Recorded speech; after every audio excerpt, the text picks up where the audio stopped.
ಇನ್ನು ಇವತ್ತು ದೆಹಲಿಯಲ್ಲೇ ಇರ್ತಾರೆ ಡಿ.ಕೆ. ಶಿವಕುಮಾರ್, ಉಪಮುಖ್ಯಮಂತ್ರಿ ಮತ್ತು ಭಾವಿ ಮುಖ್ಯಮಂತ್ರಿ. ನಾಳೆ ಬೆಳಗ್ಗೆ ದೆಹಲಿಯಿಂದ ಬೆಂಗಳೂರಿಗೆ ಬರ್ತಾರೆ. 5:45ಕ್ಕೆ ದೆಹಲಿಯಿಂದ ಹೊರಡ್ತಾರೆ. 9 ಗಂಟೆಗೆ ಬ್ರೇಕ್ಫಾಸ್ಟ್ ಮೀಟಿಂಗ್ನಲ್ಲಿ ಭಾಗಿಯಾಗ್ತಾರೆ. ಸಿಎಂ ನಿವಾಸ ಕಾವೇರಿಯಲ್ಲಿ ಬ್ರೇಕ್ಫಾಸ್ಟ್ ಮೀಟಿಂಗ್ ಇದೆ. ಇವತ್ತು ಬರಬೇಕಿತ್ತು, ಅವರು ಬರುವಂತ ಸಾಧ್ಯತೆಗಳಿತ್ತು. ಬಟ್ ಅದನ್ನ ಪೋಸ್ಟ್ಪೋನ್ ಮಾಡಿದ್ದಾರೆ, ಮುಂದಕ್ಕೆ ಹಾಕಿದ್ದಾರೆ. ಇವತ್ತು ಇಡೀ ದಿನ ದೆಹಲಿಯಲ್ಲಿ ಇರ್ತಾರೆ ಡಿ.ಕೆ. ಶಿವಕುಮಾರ್.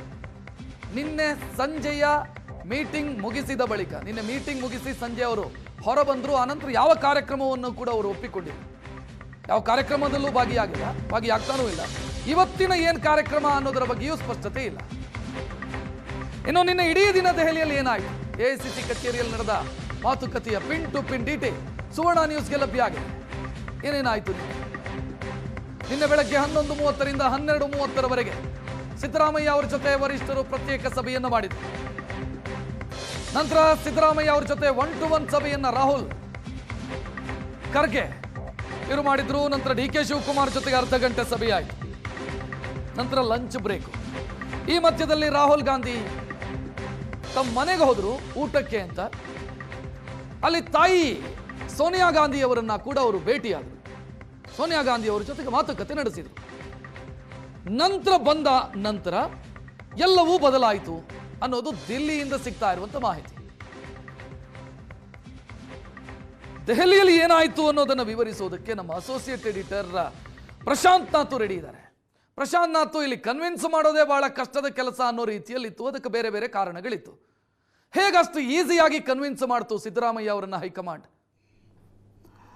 ರಕ್ಷತ್ ನೋಡಿ, ನಿನ್ನೆ ಸಭೆ ಆರಂಭವಾದಾಗ ರಾಹುಲ್ ಗಾಂಧಿ, ಮಲ್ಲಿಕಾರ್ಜುನ್ ಖರ್ಗೆ, ಕೆ.ಸಿ. ವೇಣುಗೋಪಾಲ್, ಸುರ್ಜೇವಾಲಾ ಎಲ್ಲರನ್ನ ಹೊರಗಿಟ್ಟು ಕೇವಲ ಸಿದ್ದರಾಮಯ್ಯನವರು ಒಬ್ಬರ ಜೊತೆ ಮಾತ್ರ 1-to-1 1 ಗಂಟೆಗಳ ಕಾಲ ಸಭೆ ನಡೆಸಿದರು.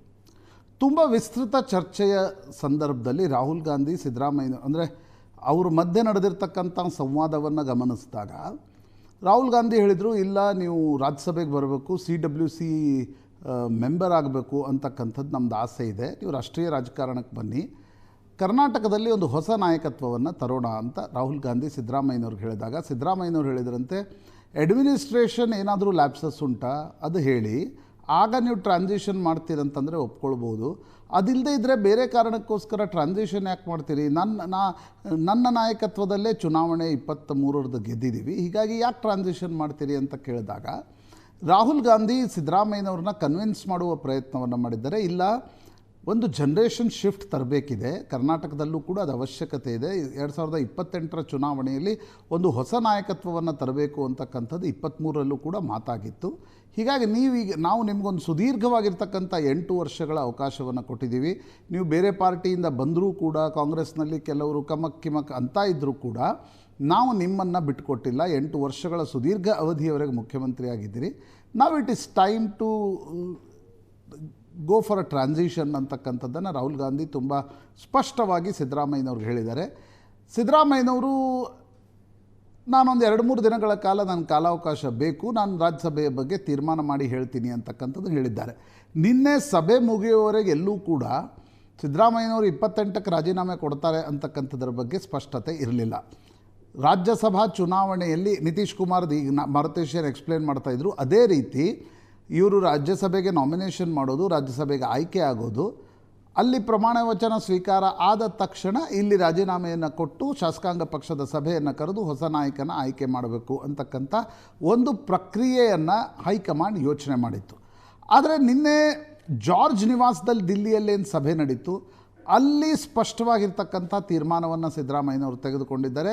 ಇಲ್ಲ, ನಾನು ರಾಜ್ಯಸಭೆ ಆಯ್ಕೆ ಆಗುವವರೆಗೆ ನಾನು ಕಾಯಲ್ಲ, ನಾನು ನಾಡಿದ್ದು ಬೆಳಗ್ಗೆ ಹೋಗಿ ರಾಜೀನಾಮೆಯನ್ನು ರಾಜ್ಯಪಾಲರಿಗೆ ಸಲ್ಲಿಸ್ತೀನಿ, ಹೊಸ ಮುಖ್ಯಮಂತ್ರಿಗಳ ಆಯ್ಕೆ ನೀವು ಮಾಡಿಕೊಳ್ಳಿ. ಏಕೆಂದರೆ ಹೈಕಮಾಂಡ್ ಕೂಡ ಎಲ್ಲೂ ಹೊಸ ಮುಖ್ಯಮಂತ್ರಿಯ ಆಯ್ಕೆಯ ಮೊಡ್ಯಾಲಿಟೀಸ್ ಏನು, ಹೇಗೆ ಮುಖ್ಯಮಂತ್ರಿ ಆಯ್ಕೆ ನಡೀಬೇಕು, ಯಾರ್ಯಾರು ಇರಬೇಕು, ಇದರ ಬಗ್ಗೆ ಚರ್ಚೆ ಮಾಡಿಲ್ಲ. ಒಂದು ಆತಂಕ ಹೈಕಮಾಂಡ್ ಮಟ್ಟದಲ್ಲೂ ಕೂಡ ಇದೆ ರಕ್ಷತ್. ಇಲ್ಲಿಯವರೆಗೆ 28ಕ್ಕೆ ಇವರು ರಾಜೀನಾಮೆ ಕೊಟ್ಟರೆ ಹೊಸ ಮುಖ್ಯಮಂತ್ರಿಯ ಆಯ್ಕೆ ಡಿ.ಕೆ. ಶಿವಕುಮಾರೇ ಮುಖ್ಯಮಂತ್ರಿ ಆಗ್ತಾರೆ ಅಂತ ಅಂದ್ಕೋಣ ಈ ಹಂತದಲ್ಲಿ.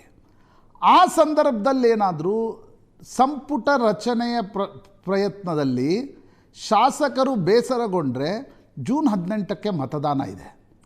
ಆ ಕಾರಣದಿಂದ ಹೈಕಮಾಂಡ್ಗೂ ಕೂಡ ಒಂದು ಆತಂಕ ಇದೆ. ಈಗ ನಾಳೆಯ ರಾಜೀನಾಮೆಯ ನಂತರದ ಪ್ರಕ್ರಿಯೆಗಳು ನನಗನ್ಸುತ್ತೆ ರಕ್ಷತ್, ಮುಖ್ಯಮಂತ್ರಿಯ ಆಯ್ಕೆ ನಿಶ್ಚಿತವಾಗಿ ಮಾಡಲೇಬೇಕಾಗತ್ತೆ. ಇವರು ರಾಜೀನಾಮೆ ಸಿದ್ದರಾಮಯ್ಯನವರು ನಾಳೆ ಬೆಳಿಗ್ಗೆ ಕೊಟ್ಟಾಗ ಅದನ್ನು ತಡೆಯುವ ಪ್ರಯತ್ನವನ್ನು ಹೈಕಮಾಂಡ್ ಇವತ್ತು ಕೂಡ ಮಾಡಬಹುದು. ಪ್ರಶಾಂತ್ನಾಥ್, ಈಗ ಅವರು ಮುಖ್ಯಮಂತ್ರಿ ಹುದ್ದೆಗೆ ರಾಜೀನಾಮೆ ಕೊಡುವಂಥ ನಿರ್ಧಾರವನ್ನು ತೆಗೆದುಕೊಂಡಿದ್ದಾರೆ ಅನ್ನುವಂಥ ಮಾಹಿತಿ ಇರೋದರಿಂದ ಎಕ್ಸಿಟ್ ಬೋನಸ್ ಏನು, ಒಬ್ಬ ನಾಯಕ ನಿರ್ಗಮನಕ್ಕೆ ರೆಡಿಯಾಗಿದ್ದಾರೆ ಅಂತಂದರೆ ರಾಜ್ಯಸಭೆಯ ಸದಸ್ಯ ಸ್ಥಾನ ಮಾತ್ರನ ಅಥವಾ ಬೇರೆ ಕಂಡೀಷನ್ಸು, ಬೇರೆ ಆಫರು ಏನಾದರೂ ಇದೆಯಾ ಹೈಕಮಾಂಡ್ನಿಂದ? ರಕ್ಷತ್, ಆ ಬಗ್ಗೆ ಚರ್ಚೆ ಆಗಿಲ್ಲ. ಈಗ ರಾಜ್ಯಸಭಾ ವಿರೋಧ ಪಕ್ಷದ ನಾಯಕರಾಗಿ ಮಲ್ಲಿಕಾರ್ಜುನ್ ಖರ್ಗೆ ಇದ್ದಾರೆ. ಈಗ ಅವರನ್ನು ಬರೀ AICC ಅಧ್ಯಕ್ಷ ಮಾಡಿ ಸಿದ್ದರಾಮಯ್ಯನವ್ರನ್ನ ವಿರೋಧ ಪಕ್ಷದ ನಾಯಕ ಮಾಡಬೇಕು, ಇಲ್ಲಾಂದರೆ ಕಾಂಗ್ರೆಸ್ ವರ್ಕಿಂಗ್ ಕಮಿಟಿಗೆ ತರಬೇಕು. ಬಟ್ ಕರ್ನಾಟಕದವರು ಇಬ್ಬರನ್ನು, ಒಬ್ಬರು AICC ಅಧ್ಯಕ್ಷರು, ಒಬ್ಬ ವಿರೋಧ ಪಕ್ಷದ ನಾಯಕರನ್ನಾಗಿ ಒಂದು ರಾಷ್ಟ್ರೀಯ ಪಕ್ಷ ಮಾಡೋದು ಕಷ್ಟ ಆಗುತ್ತೆ. ಅಂದರೆ ಒಂದೇ ರಾಜ್ಯದ ಇಬ್ಬರನ್ನು ನೀವು ರಾಷ್ಟ್ರೀಯ ಮಟ್ಟದಲ್ಲಿ 2 ಪ್ರಮುಖ ಸ್ಥಾನಗಳನ್ನು ಕೊಡೋದು ರಾಷ್ಟ್ರೀಯ ಪಕ್ಷಕ್ಕೆ ಕಷ್ಟ. ಆ ಕಾರಣದಿಂದ ನನಗನ್ಸುತ್ತೆ ಸಿದ್ದರಾಮಯ್ಯನವ್ರಿಗೆ ಅವ್ರು ಕೊಟ್ಟಿರ್ತಕ್ಕಂಥ ಹೈಕಮಾಂಡ್ ಕೊಟ್ಟಿರೋ ಆಫರ್ ಏನು ಅಂತಂದರೆ, ನೀವು ರಾಜ್ಯಸಭೆಗೆ ಬನ್ನಿ, ಕಾಂಗ್ರೆಸ್ ವರ್ಕಿಂಗ್ ಕಮಿಟಿಯ ನೇತೃತ್ವ ವಹಿಸಿ OBCಯನ್ನು ಗಟ್ಟಿಗೊಳಿಸೋದ್ರತ್ತ ನಿಮ್ಮ ಒಂದು ಕೊಡುಗೆ ರಾಷ್ಟ್ರೀಯ ರಾಜಕಾರಣಕ್ಕೆ ಬೇಕು, ಕಾಂಗ್ರೆಸ್ಗೂ ಬೇಕು ಅಂತಕ್ಕಂಥದ್ದನ್ನು ರಾಹುಲ್ ಗಾಂಧಿ ಹೇಳಿದ್ದಾರೆ ಹೊರತು ಉಳಿದು ಯಾವುದನ್ನೂ ಕೂಡ ಅವರು ಚರ್ಚೆ ಮಾಡಿಲ್ಲ. ಸಿದ್ದರಾಮಯ್ಯನವರು ನಿನ್ನೆ ತಮ್ಮ ಬೆಂಬಲಿಗರ ಬಳಿ ಹೇಳಿದ್ದು ಕೂಡ ನನಗವರು ಏನನ್ನೂ ಕೂಡ ಕೇಳಿಲ್ಲ, ಅಥವಾ ನನಗೇನೋ ನನ್ನ ಅಹವಾಲನ್ನು ಮಾತನಾಡಲಿಕ್ಕೆ ಅವಕಾಶವನ್ನು ಕೊಟ್ಟಿದ್ದು ಕಡಿಮೆ. ನೀವು ಹೋಗಿ ಮೊದಲು ರಾಜೀನಾಮೆಯನ್ನು ರಾಜ್ಯಸಭೆಗೆ ಬನ್ನಿ, ರಾಜ್ಯಸಭೆಗೆ ಬಂದ ಮೇಲೆ ನಾವೆಲ್ಲ ಮಾಡೆಲಿಟೀಸ್ ಮಾಡೋಣ, ಯು ಶುಡ್ ಸ್ಟೆಪ್ ಡೌನ್ ಅಂತಕ್ಕಂಥದ್ದನ್ನು ರಾಹುಲ್ ಗಾಂಧಿ ತುಂಬ ಅನ್ಇಕ್ವಿವೋಕಲಿ ಸಿದ್ದರಾಮಯ್ಯನವ್ರಿಗೆ ಹೇಳಿದ್ದಾರೆ ಅನ್ನೋದು ಸ್ವತಃ ಸಿದ್ದರಾಮಯ್ಯನವರು ತಮ್ಮ ಮಂತ್ರಿಗಳ ಬಳಿ ಹೇಳ್ಕೊಂಡಿರ್ತಕ್ಕಂಥ ಮಾತು. ಈಗ ಮುಂದೇನಾಗತ್ತೆ ಅನ್ನೋದು ಕೂಡ ಇಂಟ್ರೆಸ್ಟಿಂಗ್ ಇರುತ್ತೆ. ಯಾಕಂತಂದರೆ ಈಗ ನಾಳೆ ರಾಜೀನಾಮೆ ಕೊಟ್ಟ ತಕ್ಷಣ ಸಿದ್ದರಾಮಯ್ಯನವ್ರಿಗೊಂದು ನೈತಿಕ ಬಲವೂ ಕೂಡ ಬರುತ್ತೆ. ಶಾಸಕರ ಬೆಂಬಲ ಅವ್ರ ಸುತ್ತನೂ ನಿಶ್ಚಿತವಾಗಿ ದೊಡ್ಡ ಮಟ್ಟದಲ್ಲಿ ಶಾಸಕರ ಬೆಂಬಲ ಸಿದ್ದರಾಮಯ್ಯನವ್ರಿಗಿದೆ. ಸೊ ಅವ್ರು ಕಾಲಿಂಗ್ ದ ಶಾಟ್ಸ್ ಏನು ಮಾಡ್ತಾರೆ ಅಂತಕ್ಕಂಥದ್ರ ಬಗ್ಗೆ ಸ್ಪಷ್ಟತೆ ಇಲ್ಲ. ಇಲ್ಲಿಯವರೆಗೆ ಹೈಕಮಾಂಡ್ಗಿರಲಿ, DK ಶಿವಕುಮಾರ್ಗಿರಲಿ, ನಾಳೆ ಸಿದ್ದರಾಮಯ್ಯನವರು ರಾಜೀನಾಮೆ ಕೊಟ್ಟ ಮೇಲೆ ಅವ್ರದ್ದು ಏನು ಅಂತಕ್ಕಂಥದ್ರ ಬಗ್ಗೆ ಯಾವುದೇ ಸ್ಪಷ್ಟತೆ ಇಲ್ಲ.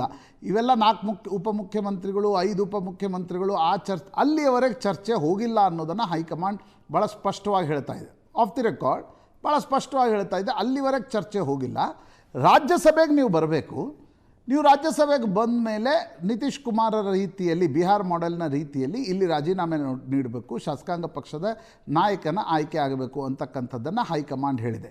ಈಗ ನಾಳೆ ಇವರು ಬೆಳಗ್ಗೆ ರಾಜೀನಾಮೆ ಕೊಟ್ಟ ತಕ್ಷಣ ಶಾಸಕಾಂಗ ಪಕ್ಷದ ಸಭೆ ಕರೆಯೋದು ಅನಿವಾರ್ಯ. ನಾಳೆ ಸಂಜೆ ಅಥವಾ ನಾಡಿದ್ದು ಬೆಳಗ್ಗೆ ಶಾಸಕಾಂಗ ಪಕ್ಷದ ಸಭೆ ಕರೆದು ಹೊಸ ನಾಯಕನ ಆಯ್ಕೆ ಪ್ರಕ್ರಿಯೆ ಕೂಡ ನಡಿಬೇಕಾಗತ್ತೆ.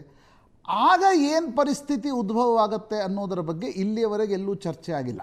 ಪ್ರಶಾಂತ್, ಈಗ ರಾಜ್ಯಸಭೆಯನ್ನು ಅವರು ಒಪ್ಕೊಳ್ಳೋದು ಖಚಿತನಾ? ಯಾಕಂತಂದ್ರೆ ಅವರು ಹಲವು ಸಂದರ್ಶನಗಳಲ್ಲಿ, ಸಾರ್ವಜನಿಕ ಕಾರ್ಯಕ್ರಮಗಳಲ್ಲಿ ರಾಷ್ಟ್ರ ರಾಜಕಾರಣಕ್ಕೆ ನಾನು ಹೋಗಲ್ಲ ಅನ್ನೋ ರೀತಿಯಲ್ಲೇ ಮಾತನಾಡಿದವರು ಸಿದ್ದರಾಮಯ್ಯ ಅವರು. ಒಪ್ಕೊಳ್ಳೋದು ಖಚಿತನೇನಾ?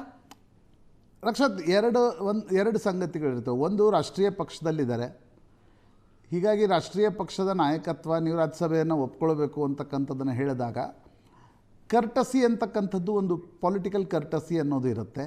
ಮತ್ತು ನೀವು ಮುಖ್ಯಮಂತ್ರಿ ಸ್ಥಾನದ ಇಳಿದ ಮೇಲೆ ನೀವು ಮುಂದೆ ಏನು ಮಾಡ್ತೀರಿ ಅಂತಕ್ಕಂಥ ಪ್ರಶ್ನೆಯೂ ಕೂಡ ಬರುತ್ತೆ. ಹೀಗಾಗಿ ದಿಲ್ಲಿಯಲ್ಲಿ ಸ್ವಲ್ಪ ಸಮಯ ಕಳೆಯಿರಿ ಅಂತಕ್ಕಂಥದ್ದು ಕೂಡ ಇರಬಹುದು. ಹೈಕಮಾಂಡ್ನ ಪ್ರಸ್ತಾವನೆ ಅದು. ಜಾಯಮಾನ ನೋಡಿದರೆ ಸಿದ್ದರಾಮಯ್ಯನವರು ದಿಲ್ಲಿಗೆ ಹೋಗೋ ಜಾಯಮಾನದವರಲ್ಲ. ಆದರೆ ಒಂದು ಅನಿವಾರ್ಯ ಪರಿಸ್ಥಿತಿಯಲ್ಲಿ ನೀವು ದಿಲ್ಲಿಗೆ ಹೋಗಬೇಕು ಅಂತಕ್ಕಂಥದ್ದನ್ನು ರಾಹುಲ್ ಗಾಂಧಿ ಅವ್ರಿಗೆ ನೀನೇ ಕನ್ವಿನ್ಸ್ ಮಾಡುವ ಪ್ರಯತ್ನ ಮಾಡಿದ್ದಾರೆ. ರಾಜೀನಾಮೆ ಕೊಟ್ಟ ಮೇಲೆ ಏನೇನೆಲ್ಲ ನಡೆಯುತ್ತೆ ಅಂತಕ್ಕಂಥದ್ದು ಕೂಡ ಇಂಟ್ರೆಸ್ಟಿಂಗ್ ಇದೆ. ಅಂದರೆ ಇಲ್ಲಿಗೆ ಎಲ್ಲವೂ ಮುಗಿದು ಬಿಡ್ತು, ಎಲ್ಲವೂ ಅಂದುಕೊಂಡಂತೆ ಆಯಿತು ಅನ್ನೋದಿಲ್ಲ. ಇದೊಂದು ಹೊಸ ಸಿಚುವೇಶನ್. ಸಿದ್ದರಾಮಯ್ಯನವರು ನಾಳೆಯೇ ಬೆಳಿಗ್ಗೆ ರಾಜೀನಾಮೆ ಕೊಟ್ಟು ಪೊಲಿಟಿಕಲಿ ಒಂದು ಸಿಚುವೇಶನನ್ನು ಪ್ರಿಸಿಪಿಯೇಟ್ ಮಾಡ್ತಿದ್ದಾರೆ. ಅಂದರೆ ಹೈಕಮಾಂಡ್ ನಾಳೆ ಇಲ್ಲಿ ಬಂದು ಒಂದು ಎಕ್ಸಿಕ್ಯೂಷನನ್ನು ಮಾಡಬೇಕು, ಮುಖ್ಯಮಂತ್ರಿ ಆಯ್ಕೆ ಆಯಿತು ಅಂತ ಅಂದ್ಕೊಳ್ಳೋಣ. ನೀವು ಜೂನ್ 18ರವರೆಗೆ ಸಂಪುಟ ರಚನೆ ಮಾಡೋಂಗಿಲ್ಲ. ರಚನೆ ಮಾಡಿದರೆ ಆಯ್ತು, ಒಂದು 4-5 ಜನರನ್ನು ಸಂಪುಟಕ್ಕೆ ಸೇರ್ಕೊಂಡು ಮಾಡ್ಬೋದು. ಬಿಟ್ಟರೆ ಪೂರ್ಣ ಪ್ರಮಾಣದ ಸಂಪುಟ ರಚನೆ ಮಾಡಲಿಕ್ಕೆ ಕೊಟ್ಟರೆ ಜೇನುಗೂಡಿಗೆ ಕೈ ಹಾಕ್ದಂತೆ. ಕರೆಕ್ಟ್. ಆಗ 18ಕ್ಕೆ ಏನಾಗುತ್ತೆ? ಈ ಆತಂಕವೂ ಕೂಡ ಹೈಕಮಾಂಡ್ಗಿದೆ. ಸಿದ್ದರಾಮಯ್ಯನವರು ನಿಶ್ಚಿತವಾಗಿ ನಾಳೆ ರಾಜೀನಾಮೆ ಕೊಟ್ಟ ಮೇಲೆ ಶಾಸಕಾಂಗ ಪಕ್ಷದ ಸಭೆಯಲ್ಲಿ ಏನಾಗುತ್ತೆ? ಎಲ್ಲವೂ ನಡೆಯುವ, ಅದಕ್ಕೆ ಈಗ ಡಿ ಕೆ ಶಿವಕುಮಾರ್ ಕೂಡ ಭಾಳ ಖುಷಿಯಲ್ಲಿ ಇಲ್ಲ. ಯಾಕಂದರೆ ಎಲ್ಲವೂ ತಾನು ಅಂದುಕೊಂಡಂತೆ ನಡಿಬೇಕಾದ್ರೆ ಸಿದ್ದರಾಮಯ್ಯನವರು ಹಿಂದೆ ಅಡ್ಡಗಾಲ ಹಾಕಿರ್ತಕ್ಕಂಥ ಉದಾಹರಣೆಗಳು ಸಾಕಷ್ಟಿವೆ. ಹಿಂದೆ 2016ರಲ್ಲಿ ರಕ್ಷತ್, ಸೊ ಪಿಕ್ಚರ್ ಅಭಿ ಬಾಕಿ ಹೈ. ಡೆಫಿನೆಟ್ಲಿ ಪಾಲಿಟಿಕ್ಸ್ ಮಾತನಾಡೋಣ, ಮುಂದಿನ ಹಂತದಲ್ಲಿ ಮಾತನಾಡೋಣ. Thank you Prashant Nath.